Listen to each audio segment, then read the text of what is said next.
السلام علیکم ایوریون، آپ کی ہوسٹ نیاب۔ جنگیں صرف اکنامک اور ویپن کے ساتھ ساتھ پلاننگ اور جذبے سے بھی لڑی جاتی ہیں۔ جنگ کرنا کوئی کمال بات نہیں، جنگ لڑنا کمال بات ہے۔ آج ہم لوگ ڈیفینس انالسٹ کا پارٹ 2 کر رہے ہیں۔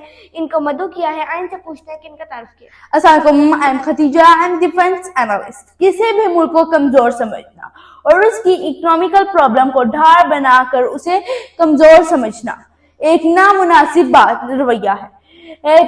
جنگیں ویپنز اور دولت کے ساتھ نہیں لڑی جاتی، بلکہ جذبہ، ہوشیاری، مضبوط منصوبہ بندی، نڈر سولجرز کی بھی ضرورت ہوتی ہے۔ پاکستان نے اپنی طاقت اور پلاننگ سے ڈیفینس پلاننگ سے پوری دنیا کی انٹیلیجنٹ ایجنسیز کو حیران اور پریشان کر کے رکھ دیا ہے۔ اچھا، آپ کو کیا لگتا ہے کہ پاکستان کی یہ جو انہوں نے جنگ کی پلاننگ کی ہے یہ بہت اچھی ہے؟ دیکھیں، پاکستان اپنے دشمنوں کی پلاننگ، ان کی حرکتوں اور ان کی حقیقت سے بخوبی واقف ہے۔ پاکستانی عسکرین کو پہلے ہی معلوم ہو گیا تھا کہ انڈیا سرجیکل اسٹرائک کرے گا، اسی لیے انہوں نے پہلے ہی اس موضوع کو پیش نظر رکھتے ہوئے حفاظتی اقدامات لگا دیے تھے، جس کی وجہ سے کوئی زیادہ جانی نقصان نہیں ہوا۔ اور ہمیں اصل کامیابی یہ ہے کہ ہم دشمن کی چال سمجھیں اور اسے اپنی چال سمجھ لینا۔ پلاننگ سمجھنا اور محفوظ کرنا ہی کامیابی ہے۔ یہ جو ہماری فضائیہ نے انڈیا کا رائفل گرا دیا ہے، جس پر ان کو بہت غرور تھا، اس کے بعد رائفل کی آواز کسی نے نہیں سنی۔ دیکھیں، اس میں کوئی شک نہیں، رافیل ایک ایڈوانس ٹیکنالوجی مشین ہے جو کہ دنیا کے ٹاپ 2-3 نمبر پہ آتی ہے، بٹ رافیل کو چلانے والا بہادر، سمارٹ اور جذبہ قربانی سے ناواقف ہو تو رافیل بھی فیل ہو جاتا ہے۔ جی آپ بالکل ٹھیک کہہ رہی ہیں۔ مشین کا کمال ہونا کمال نہیں ہوتا، مشین کو چلانے والا بھی کمال ہونا چاہیے۔ اگر انڈیا رافیل کے ساتھ ساتھ ایک پائلٹ بھی فرانس سے منگوا لیتا تو آپ کیا کرتی؟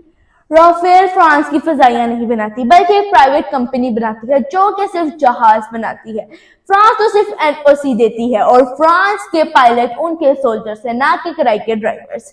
اگر وہ بھی آ جاتے تو نقصان اتنا ہی ہونا تھا، بلکہ میں جذبہ اور جنون محبت سے آتے ہیں، نہ کہ پیسے۔ دیکھیں، آپ نے اپنی شروع کی گفتگو میں خود ہی بتایا تھا کہ پاکستان کی پلاننگ دیکھ کر دنیا حیران ہوگی۔ وہ کیا پلاننگ تھی؟ دیکھیں، ہر بات بتانے والی نہیں ہوتی، کچھ باتیں پردے میں ہی رہیں تو بہتر ہے۔ آپ بس اتنا سن لیں کہ ہماری پلاننگ کا 10% شو آف ہوا ہے۔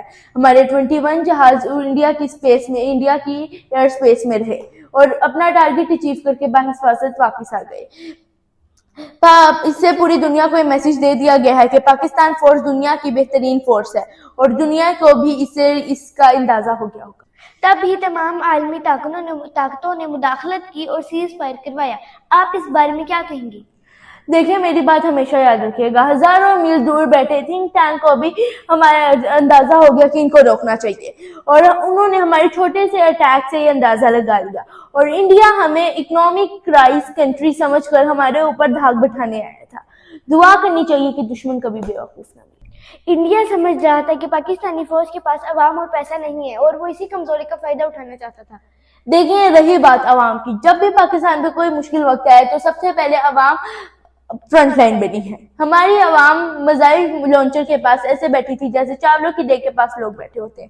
جب بھی کوئی مشکل وقت آیا ہماری عوام نے فوج کو کبھی بھی تنہا نہیں چھوڑا، اور فوج نے کبھی بھی ہماری عوام کو مایوس نہیں کیا۔ یہ ہمارا جغرافیہ اتنا پیچیدہ ہے، اس کے باوجود بھی ہم ابھی تک کامیاب ہیں۔ دیکھیں، یہ تو سچ ہے، ہماری پاکستانی عوام نے انڈیا کے اٹیک سے ذرا بھی پینک نہیں ہوئی اور اس جنگ کو انڈیا کی شامت سمجھ کر انجوائے کیا۔ لیکن یہ جو میڈیا پر لڑی جانے والی لڑائی ہے، اس کے بارے میں آپ کیا کہیں گی؟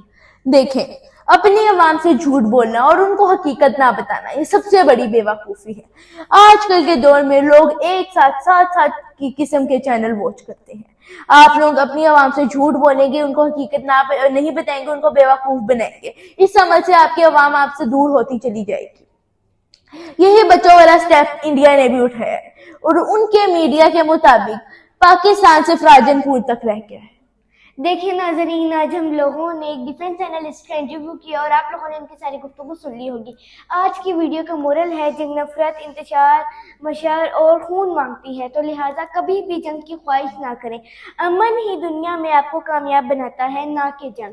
پاکستان زندہ باد، پاک فوج بائندہ باد۔